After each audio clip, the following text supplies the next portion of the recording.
one. What are you doing? Writing. Who are you writing to? The news. The news? So you're writing a letter to the news? Yeah. Oh, okay. Do you have questions? Yeah. Oh, okay. What do you have questions about? The weather. The weather. So you don't really understand the weather? No.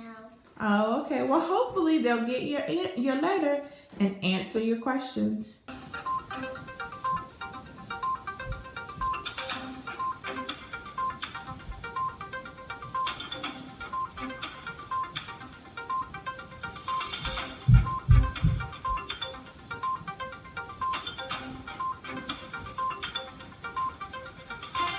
My name is Monique, and I'm your host for today's episode of Ask a Meteorologist. This show takes and answers your questions about weather and meteorology. We will be answering questions from HCPS students who wrote into our show. I'm so excited to have them join us on today's episode. Where's the meteorologist? 3 5, a lot of cloud cover morning and midday, and partly sunny or mostly sunny skies later on. So we'll call it mostly cloudy today. Again, could be a shower out there this morning, mainly north and west. First alert weather day, hot tomorrow, mid-90s. The overnight lows are going to be in the 60s or low 70s. That's a summer-like pattern as we roll into the upcoming weekend. Thursday, Friday, Saturday, all hot and all with the chance of a thunderstorm. Isolated or scattered stuff, not a ton. Thursday, Friday, Saturday, a dip in humidity as temperatures go back down to normal for Sunday this coming weekend, 83 with mostly sunny skies. I'm glad you asked that question. A meteorologist is a type of scientist that studies the atmosphere to predict and understand Earth's weather.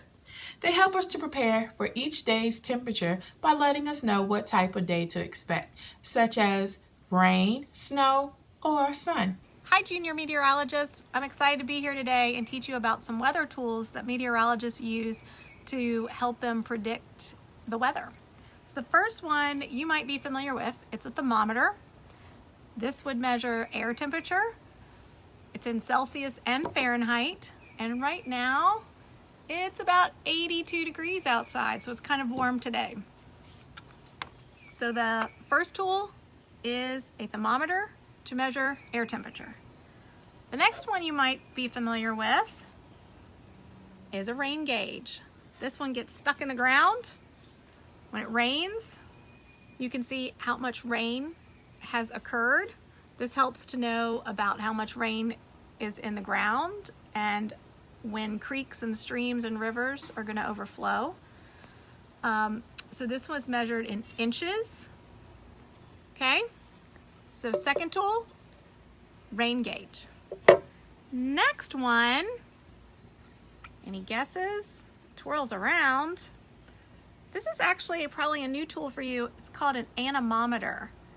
It picks up the wind, and there's no wind today, so I'm having to twirl it myself.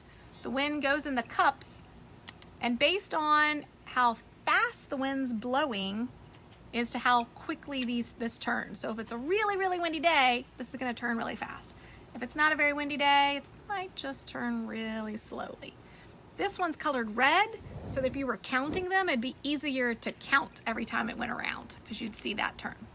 So, third tool, anemometer, measures wind speed.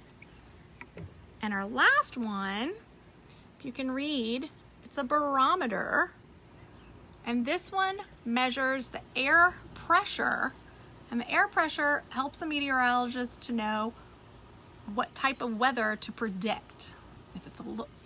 If the air pressure is low or if it's high, that helps them know whether it's going to be a stormy day, a rainy day, or if it's going to be a nice clear day.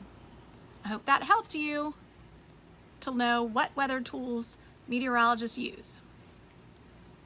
Some meteorologists use something called a weather balloon, which goes up into the air to get weather information. Instead of just everything down here on the ground, they get information that's up higher. And so I was thinking it would be pretty cool to make a weather kite and attach a weather instrument to it that could go up into the air and you could get some weather data from that. So I wanted to check out my weather kite design that I came up with that I'm going to make.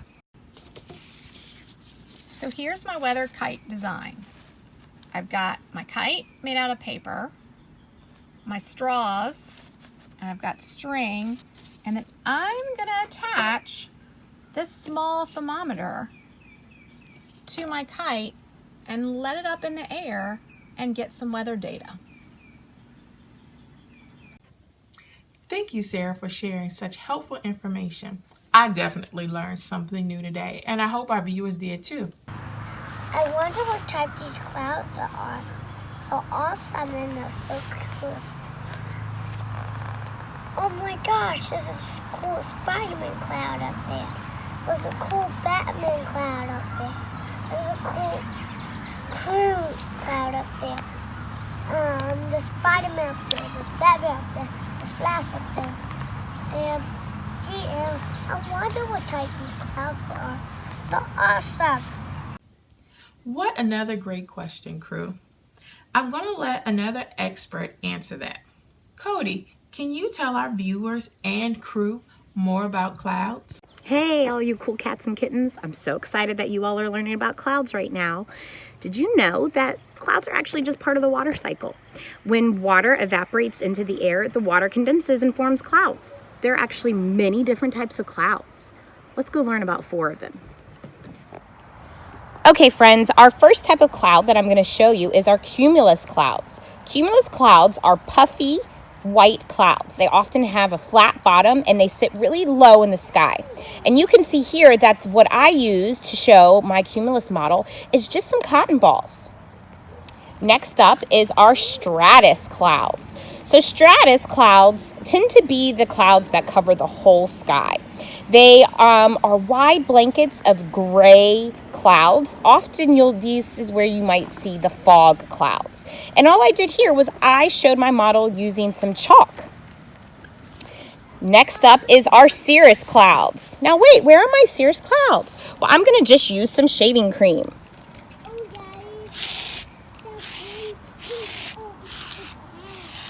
So I'm using shaving cream to show that cirrus clouds are our white feathery clouds, and they are the highest clouds up in the sky. Last but not least is our cumulonimbus clouds. This is our biggest named cloud, and I used mulch to show this. You know why? Because cumulonimbus are our thunderstorm clouds.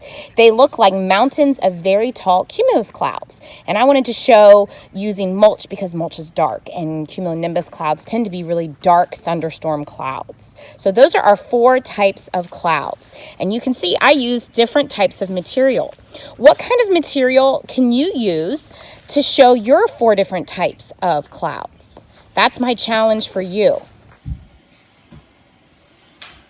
Can you tell me more about storms? They scare me. I have a special friend whose title is Storm Chaser, and Jenny is here today ready to share more information with us. It's my favorite time of day, right before a storm. Chasing storms can be fun, but they can also be very dangerous. So if I see lightning or hear thunder, I go inside. Today, boys and girls, we're going to talk about 5 different types of storms. Are you ready? The first type of storm are thunderstorms. A thunderstorm is a storm that has thunder and lightning. It can also contain strong winds, rain, and hail. The second type of storm is a tornado. A tornado is a localized windstorm that is over land and is made of debris and condensation. This funnel-shaped cloud is very destructive. The third type of storm is called an ice storm. An ice storm is a winter storm that has an accumulation of ice of at least a 1/4 inch. The fourth type of storm is called a typhoon. A typhoon is a tropical storm or hurricane in the Pacific Ocean and spins counterclockwise. The fifth type of storm is called a hurricane. A hurricane is a violent tropical cyclonic storm in the Atlantic Ocean with wind speeds over 74 miles per hour. It spins clockwise. Okay, boys and girls, now that we've talked about the 5 different types of storms, it's time for a STEAM challenge. All right, so today what we are going to do, we are going to answer the question, how can I make a flood barrier and keep my house dry? Because with a lot of these storms comes a lot of water and flooding. And so we are going to make a flood barrier to keep a house dry. All right, so here before me I have some tools and materials. I have a measuring cup full with 1 cup of water.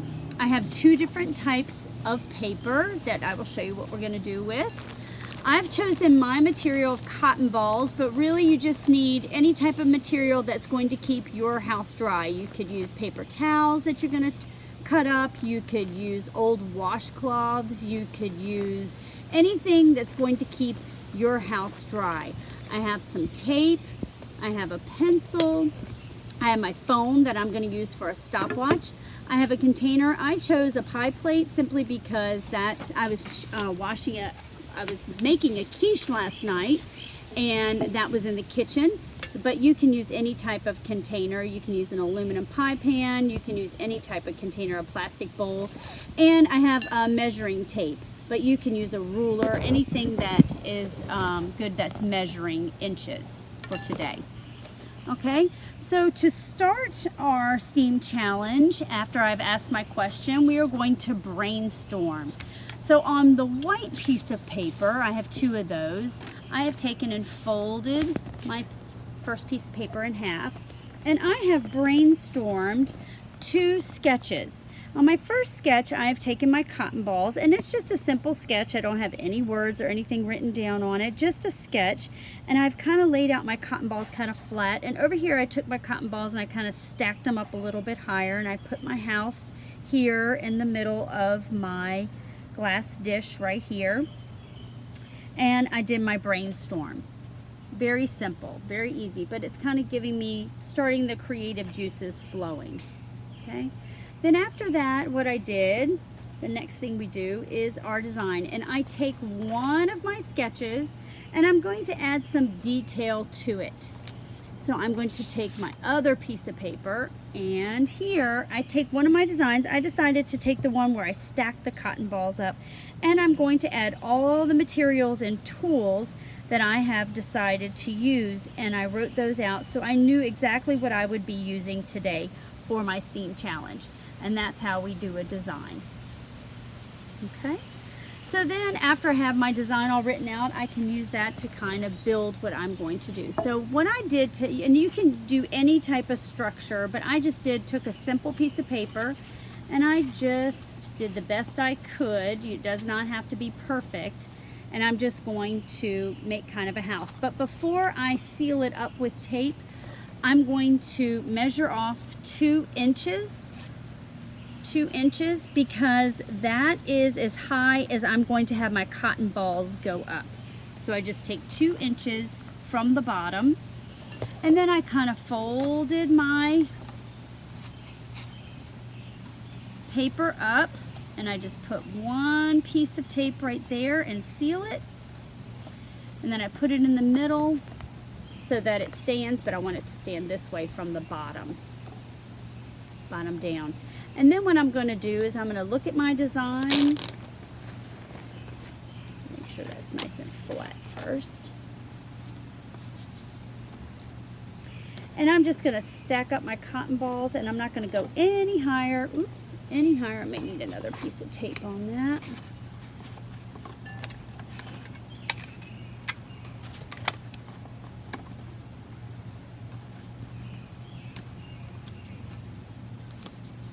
There we go.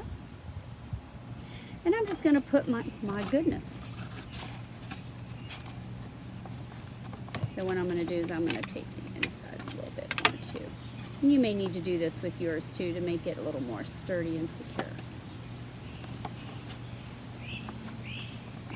There we go.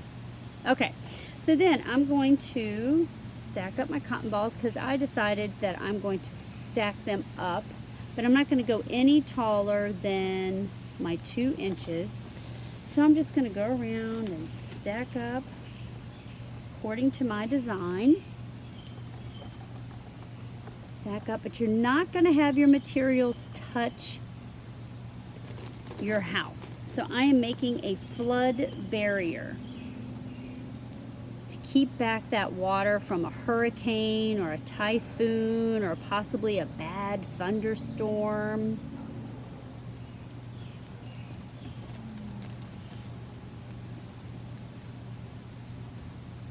and stack it up. Kind of gauge it a little bit. I might need to push it down because I'm stacking them up. Keep it back.